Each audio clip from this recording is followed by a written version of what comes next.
Hey guys, how's it going? Michael Troy here. Today we're looking at Catwoman Lonely City by Cliff Chiang. New comic book from DC's Black Label. Very cool book. Can't wait to show it to you. So hit subscribe, hit like. I'm going to cue the intro and I'll be right back. MichaelFitzTroytv Comic book art critiques. Snark, talk, and sarcastic ways. Representing geeky gaze. Sadie's comics rule the day. Hurry up and turn that page. Michael Fitz Troy. Alright guys, so today we're looking at, like I said, Catwoman Lonely City. I've decided to nickname this The Dark Cat Returns because it has a very sort of Dark Knight kind of vibe from it for me. It's Black Label DC. Totally appreciate the big format. By the way, spoilers, so if you guys don't want any spoilers, maybe you should not watch. Anyway, I'll try not to spoil too heavily. But this cover is awesome. Cliff Chiang, I had no idea this was coming out. I think if you watch my channel, you know I cover mostly like old comic books. Every once in a while I do get a new comic book. If it's like an exciting event or like something by like a creator that I really like. And I loved Cliff Chiang's art on Wonder Woman and Paper Girls with Brian K. Vaughan. So I was totally excited to see this at my LCS, my local comic shop, and I had no idea it was coming out. So in a way, that's kind of fun because I feel like, speaking of spoilers, there's so many spoilers. Like, by the time a book comes out, you usually know pretty much entirely what's going to happen, what it's all about, what the cover looks like. Like, back in the day, you'd go to the comic book store once a week or 7-Eleven and you had no idea what was going to appear, and it was so exciting and so great. And so I appreciate that, the surprise value of this book, not knowing. I knew that they were coming out with a bunch of Batman related books and people are kind of complaining about it because it really is like Batman comics right now. But if they're good, that's fine, right? So this book is Catwoman. There's an event that happens that leads to Catwoman's arrest, and she's in prison for 10 years. And she comes out 10 years later, and she's 55. That's kind of why I equate it to The Dark Knight Returns, because it's like an older, wiser, more mature Catwoman who's really been through the ringer. Spoilers coming hard and fast right now. Batman's dead. Dick Grayson's dead. Commissioner Gordon's dead. Harvey Dent is the mayor. So there's that. I mean, this is a beautiful book. Catwoman, Lonely City. I mean, look at this. I'm involved in a sort of fan project involving Batman Year One right now. And so I'm kind of balls deep into that. And I have to say, this kind of reminds me of Year One a lot. It sort of echoes David Mazzucchelli's like sort of minimal, sort of noir-esque style. Cliff Chiang is a disciple of Alex Toth, I feel, who is like the master of economy of line. So it's more about the line work and the shapes and the, you know, what do they call it? Black spots and negative space.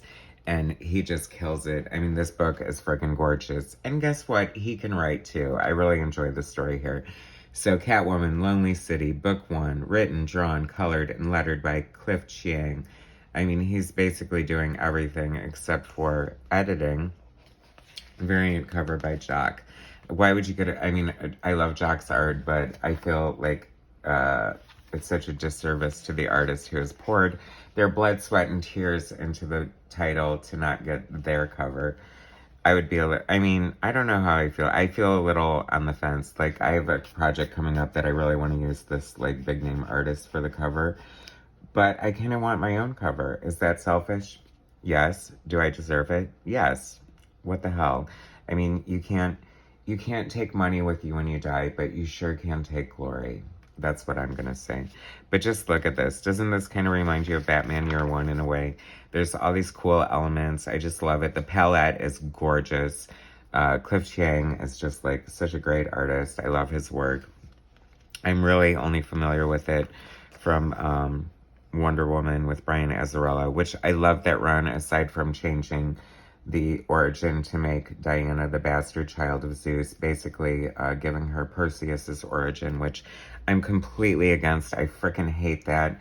Making her out of clay was like is like the same thing as Batman's parents being shot in Crime Alley after seeing Zorro, or Superman being the last refugee of Krypton before it explodes. I mean, why would you change that? Like I can't even think of a way to screw up Batman and Superman's origins. I'm sure there's plenty of ways, but on the spot like that, I'm not going to do it. But why do it to Diana? She always gets the short end of the stick. I think it's misogyny in comic books. Like, you can't write a Wonder Woman story without taking away her powers or something stupid like that. It's like, get a grip, people. Anyway, back to the task at hand. I just love this. Like, you can totally tell that Cliff Chiang, I don't know, like, it looks like he put so much work into this and so much thought. There's so much attention to detail. It's so beautiful. And it is evocative of the Dark Knight in a way. I mean, it's kind of cool to see Selina. She's been in prison for 10 years and she's really adjusting. I mean, it makes sense, especially in today's age. Like, if you're gone for a week, like, you miss so much. Like the day Facebook was shut down for a day, it was like, DEFCON 5. And, like, imagine being away for 10 years and how technology and just societal things just totally catch up with you. And I just can't get over how gorgeous this is. This is beautiful. And thank you. I don't think I mentioned that, or maybe I did, but whatever. I love this big format. Like, DC can totally keep on printing these black labels in this bigger size. I know they don't fit in your long boxes or your bags, but there's magazines. They'll adapt. I know there's a big supply chain shortage right now, and we're all clamoring, but it'll catch up. It'll get better. I just love art so much, and comic book art especially, so I just love seeing it big like this. Like, I'm a fan of the IDW artist editions where they print the art like in its full glory at full size with just scans of the pencils and inks. So this is getting closer to that.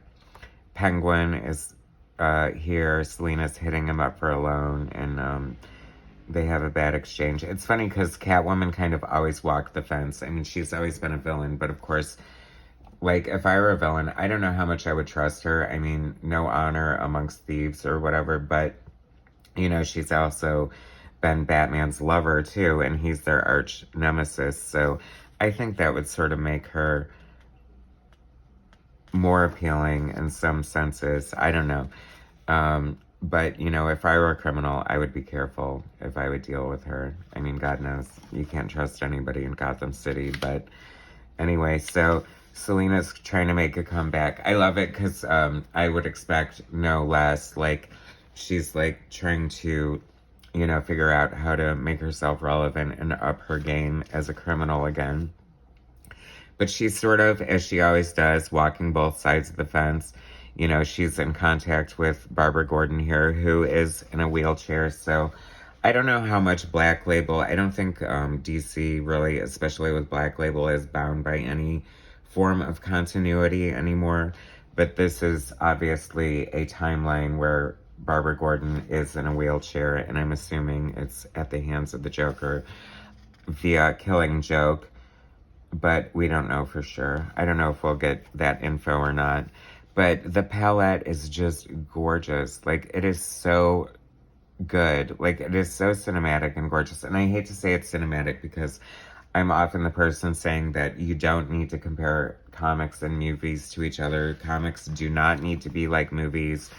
I want captions. I want thought balloons. I want sound effects. I want a comic book to be a comic book. And this is paying off in spades for me. She meets up with Killer Croc. I love it because it's so realistic. Like, he's older. He just hangs out in a bar now. And he has a bad knee, which is hysterical. But, I mean, totally realistic at the same time, right? And so he gets drunk with Catwoman. And then Harvey Dent comes in and buys a round of drinks for the bar. And just to basically, I don't know. I'm feeling like he's sort of like in cahoots with Catwoman, or at least setting her up for that. I don't know what's totally going on with them, but I have a feeling it's gonna be good. And this book is so good, you guys. You have to get it. Like, I know there's a glut of Batman projects, and Catwoman might not be on the top of your list, but if you're not, if you are a fan of Cliff Chiang, it's a no-brainer. If you're not a fan of Cliff Chiang, you need to be a fan of Cliff Chiang, and perhaps study Alex Toth and understand like where he's coming from in terms of storytelling and draftsmanship and things like that.